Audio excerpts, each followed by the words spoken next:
Hey everybody, it's Quantum here, and it is Sunday morning, March the 17th. We had a couple of big tournaments over the past weekend on Saturday. Basically, the Swiss rounds of the big online The Pack tournament for Pixelborn and an in-person AK in the US with 226 players. We're going to take a look at these top 8s really quickly. They do look quite interesting. For the online tournament, again, don't pay attention to like the first place and all that stuff because all these guys had 7-1 records all the way down to 7th, and the only other top 8 that made it was a 6-2 record. And it was the only Ruby Amethyst control deck that made it into the top 8. A lot of other Ruby Amethysts made it into top 16, but there were 3 Sapphire Steel lists, 1 Amber Steel Song list with Flute, so not similar to the one that won the previous online tournament in Brennan DeCanio's list, 1 Emerald Amethyst, and 2 Ruby Sapphire lists. So we'll quickly take a look at just some of these top deck lists, then we'll move over to the US tournament in person. So this one looks a little different than the list that Artabax was kind of running. Pretty character heavy, but very much focused on aggro. You can see here on the curve, they play a ton of 1 to 3 drops, and then just a couple of 4 drops in the Merlin cards, obviously, and then 2 Yzma, which makes sense. The one nice thing about Yzma, too, that I think a lot of people don't consider is that when you use this card with the Ursula, Deceiver of All, like Ursula puts the song on the bottom of your deck, like if you sing a Friends, and then Yzma will shuffle your deck. So then your friends can be like, not at the bottom anymore. So that's kind of nice.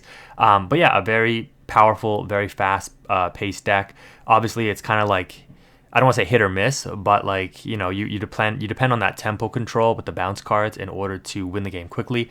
But it does have a bit of a grind game since, again, you do have the goats and the rabbits to kind of grind out wins. So interesting list there.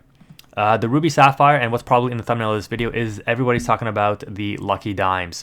This card has made its way into the meta for both the Ruby Sapphire and the Sapphire Steel lists.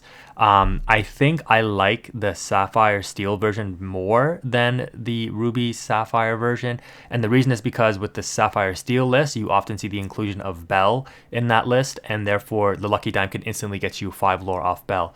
In the Ruby list, though, it's not bad at all because you can usually pair it with the Gaston, which gets you an instant 3 lore, then you quest with the Gaston. Tamatoa, since the Ruby list plays more items than the Steel version, your Tamatoa might be up at like 4 or 5 lore, and then the Lucky Dime can generate that. And just the fact that it can just sit there, pay 2, because you have a ton of ink usually, and you just gain 2 lore, gain 2 off Scar, gain 2 off Maleficent, gain 2 off Tremaine, right? It's really, really nice for that. When you think about what Spellbook does and how we were talking about how important Spellbook was in Ruby Amethyst again, Lucky Dime is essentially that times 2. That yes, you have to pay 2 to use it, and it does cost 7, it is uninkable, but these decks, they don't really care about that because, again, they have Fishbone Quills, they ramp really hard, so as long as they get past that early game, they're very, very strong in the mid to late games.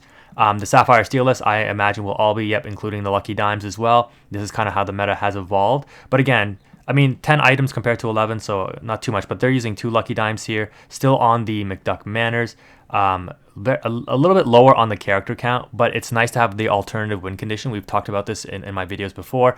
Alternative methods of getting lore is very powerful in this game right now, and the Lucky Dime fulfills that role. So yeah, we're probably going to see the Lucky Dime being included in pretty much all Sapphire lists moving forward. Let's take a quick look at the Steel Song list here. Only 2 Sleepy's Flute, 20 songs. Steel Song, still a very powerful deck, opting to go back to the Queen Commanding Presence, using the Robin Hood still and the Beast Tragic Hero for Rapunzel's, quite interesting. Opting for the Smee, which is very interesting considering there's no hook and obviously no Cogsworth in this list. But I guess just having that 2/3/3 body that can smash into things early on and deal with aggro is also kind of useful, right? And then the Ruby Amethyst list here, let's see, looks fairly standard. A lot of 1-ofs, 2-ofs, kind of looks a little inconsistent, like 2 teeth. But hey, the rat was doing his stuff, and he made top 8, so you can't knock the guy for it. 2 Spellbooks, I'm a fan of that. 2 Fish Hooks, only 1 Mirror Room, and again, I've talked about this before in my version of Ruby Amethyst. I've cut locations and Jim Hawkins all together, and 1 Dragonfire. 1 location is fine, I guess. If you draw it and it's useful in a certain matchup, that's great. If you draw it against the mirror and you don't want it to get Mawied away, then you just ink it, so it's reasonable. It is still a very powerful card, but I do think that people have kind of really learned how to play against them and tech against it as well. So Jeebus made top 16, that's nice. But yeah, that is the list here. Brandon DeCanio did make top 16 as well with a Amber Ruby Mufasa. This is the guy that won the previous online tournament on Pixelborn. Yeah, very interesting list here.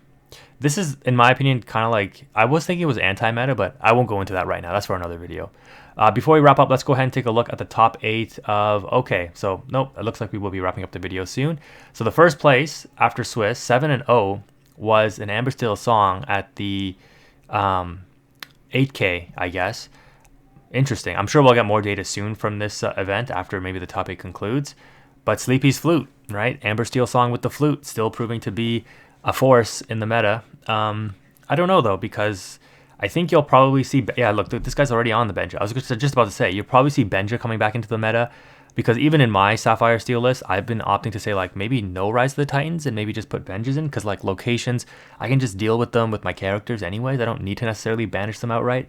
And Benja being a body might actually be better again. So you can see the regression of the meta back to kind of like how things were in set 2, and locations may not be having the biggest impact as we originally thought when they first came out. We were testing them and they seem very powerful.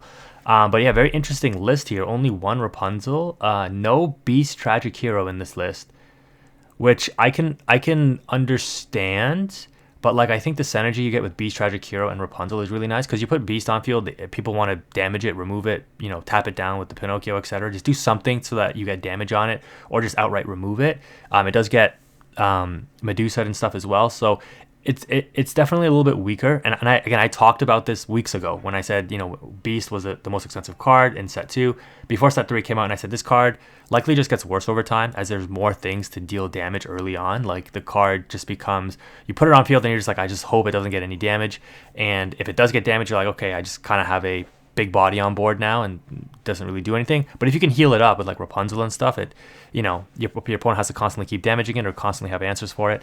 I don't know though, but I mean, hey, this person went 7-0, so they obviously know what they were doing. And I think that concept is also the same for like the locations, where they seem very powerful, just like Beast Tragic Hero. But once your opponent is teching so hard, or the meta is teching so hard against it, like, it's hard to actually resolve the effects the way you want them to resolve. Like, you want to draw the cards out the Queen's Castle, you want it to survive so you can get the lore, etc.